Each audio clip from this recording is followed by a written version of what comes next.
Hello everyone, this is Ayush Singh and welcome to your favourite channel Singhpedia. आज हम लोग पढ़ने जा रहे हैं administration under Khiljis and Tughlaqs का नेक्स्ट पार्ट। तो जो पिछले पार्ट्स थे हमारे, उसमें हमने पढ़ा था कि सबसे पहले हमने पढ़ा था कि बंदगान क्या होता है। तो वो होता है हमारा एक मतलब खिलजी और तुगलक में बंदगान होता है एक स्पेशल स्लेव जिसको जो किंग्स होते थे वो रखते थे गवर्नर या एडमिनिस्ट्रेशन के लिए, मतलब उसे गवर्नर या एडमिनिस्ट्रेटर के लिए अपॉइंट करते थे ताकि वो उन पर रिलाई कर सके। उसके बाद मैंने आपको बताया था कि जो बंदगान होता था वो जो था ज़्यादातर कौन होते थे, उनके क्लाइंट्स होते थे। क्लाइंट्स का मतलब जिनको वो प्रोटेक्ट करते हैं, ठीक है, या फिर उनके खुद के फैमिली के ही होते थे। उसके बाद आज मैं आपको पढ़ाने जा रहा हूँ मुक्तीज़ और एकता के बारे में, ठीक है। तो यहाँ देखो, like the earlier sultans, the Khilji and Tughlaq monarchs appointed military commanders as governors of territories.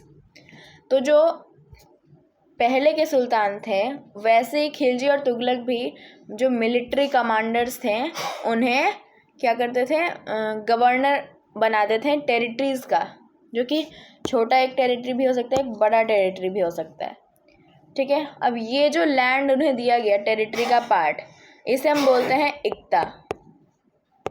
इसको हम क्या बोलते हैं, इक्ता। और जो इसका होल्डर होता है इसको हम बोलते हैं इक्तादार या फिर मुक्ति, ठीक है। तो अब इन मुक्ति का ड्यूटीज़ क्या क्या होता है। तो सबसे पहले तो जो मिलिट्री कैंपेन्स होते हैं उनको लीड करता है ये, जो ये कैंपेन्स करते हैं ताकि ये जो है दूसरे जगह पर अपना कैप्चर कर सके अपने किंगडम के लिए, तो उसे हम मिलिट्री कैंपेन्स बोलते हैं। तो इनको जो लीड करेंगे वो कौन होंगे, ये मुक्ति ही होंगे जिन्हें ये टेरिटरी दिया गया है, ठीक है। और क्या काम होता है इनका, and maintain law and order in their इक्ताज।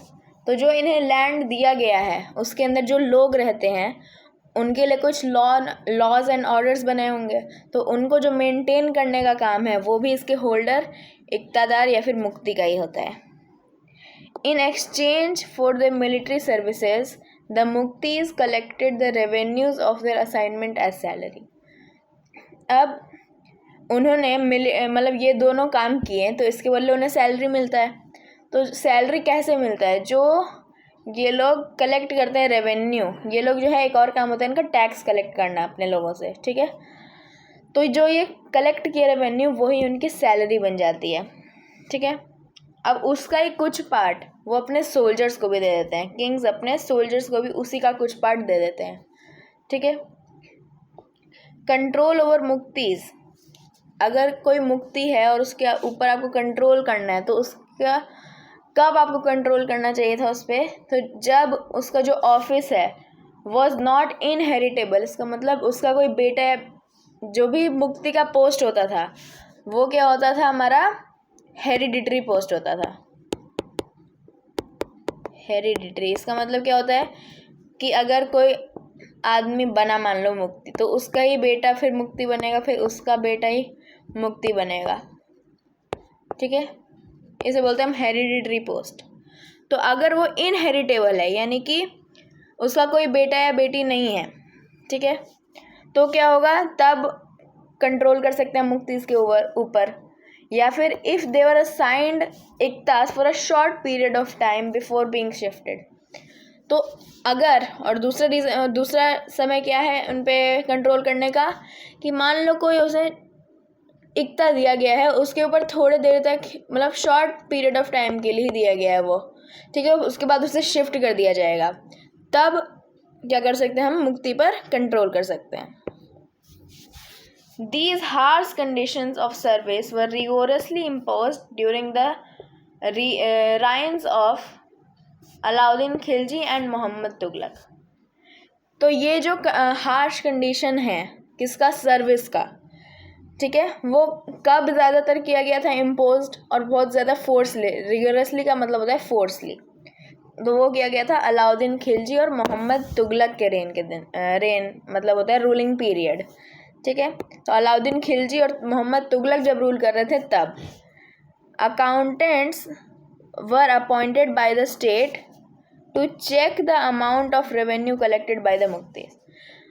अब ये जो मिलिट्री कमांडर्स थे जिन्हें हमने मुक्ति बनाया था, अब वो ठीक से काम कर रहे हैं नहीं, वो जो कलेक्ट कर रहे हैं वो सही कलेक्ट कर रहे हैं कि अमाउंट में कि नहीं, वो चेक करने के लिए कौन होते थे? अकाउंटेंट्स होते थे, जिन्हें अपॉइंट किया जाता था। दोनों को क्या किया जाता है? अपॉइंट किया जाता है। Care was taken that the muqti collected only the taxes prescribed by the state and that he kept the required number of soldiers. तो इस बात का ये लोग ध्यान रखते थे कि जो मुक्ति है वो वही कलेक्ट टैक्स कर रहा है जो स्टेट के द्वारा दिया गया है, और उतना जितना उसके लिए रिक्वायर्ड है, किसके लिए? सोल्जर्स के लिए, क्योंकि सोल्जर्स का जो सैलरी होता था वो किससे आता था? ये जो इनका रेवेन्यू है उन्हीं से आता था, ठीक है। इसलिए अब हम लोग देखते हैं कि ये जो टैक्सेस था वो थे कौन कौन से। तो इधर आते हैं हम। तो जो टैक्सेस है उनमें से कुछ के बारे में यहाँ पे दिया है, 3 है यहाँ पे। There were also other taxes levied. पहले का नाम है खुम्स, दूसरे का नाम है ज़कात और तीसरे का नाम है जजिया। तो सबसे पहले हमारे खुम्स के बारे में। खुम्स was consisted of 1/5 of the war booty and 1/5 of mines and treasure trove। अब मान लो कोई किंग था, ठीक है, उसने कहीं पे अटैक किया, वहाँ पे लूट किया, तो जो उस लूट से पैसा मिलेगा उसका 1/5 जो पार्ट होगा वो किसको मिलेगा? किंग को मिलेगा। ये क्या होता है? खुम्स होता है। और कहीं पे माइनिंग की गई, ठीक है, और माइनिंग का मतलब ही ट्रेजर ट्रोव होता है, ठीक है, तो उसमें से जो 1/5 पार्ट होगा, दोनों में 1/5 है, ठीक है, उसमें से भी जो 1/5 पार्ट होगा वो किसका होगा? किंग का होगा। इसको हम क्या बोलते हैं? खुम्स टैक्स। और ये सबसे पहले किसने लगाया था? अलाउद्दीन खिलजी ने। उसके बाद है ज़कात। ज़कात was one of the religious duties enjoined upon all Muslims under which they had to give 40th part of their annual savings to the needy and the travelers, ठीक है। एक मिनट, ओके, बहुत बड़ा है, यहाँ से हम स्टार्ट करते हैं। देखो, ज़कात क्या होता है? एक ऐसा रिलीजियस टैक्स है। कैसा है ये? Religious tax. एक मिनट, ये क्या है? रिलीजियस टैक्स है। और ये किसके ऊपर लगता है? मुस्लिम के ऊपर। और वो कैसे मुस्लिम होते हैं? जिन्हें अपना 40th पार्ट देना होता है किस चीज़ का? अपने एनुअल सेविंग्स का। जो उनका सैलरी था उससे वो कुछ सेविंग्स किए होंगे, तो ये जो सेविंग्स था उसका 40th पार्ट यानी 1/40 उन्हें क्या होता था? टैक्स देना होता था। टैक्स देना होता था किसको देना होता था? नीडी का मतलब होता है जो गरीब है, जिसे मदद चाहिए, मतलब उस पैसे की ज़रूरत है, वो। एंड द ट्रैवलर्स, और जो ट्रैवल करते हैं जैसे पिलग्रिम्स, उन सबको इन्हें क्या देना होता था? 40th पार्ट देना होता था अपने एनुअल सेविंग का, यानी कि पूरे साल में जितना सेव करते हैं। अब इधर आते हैं हम। It is often suggested that the practice of paying zakat was started by Prophet himself and it had been made obligatory for all Muslims who had financial means to do so, ठीक है। तो ऐसा बोला जाता है कि जो ज़कात टैक्स है वो प्रॉफिट, कौन था प्रॉफिट? जिसने मुस्लिम मतलब जो इस्लाम धर्म है उसे स्टार्ट किया, ठीक है, उन्हीं के द्वारा ये स्टार्ट किया गया था ज़कात टैक्स भी, ठीक है।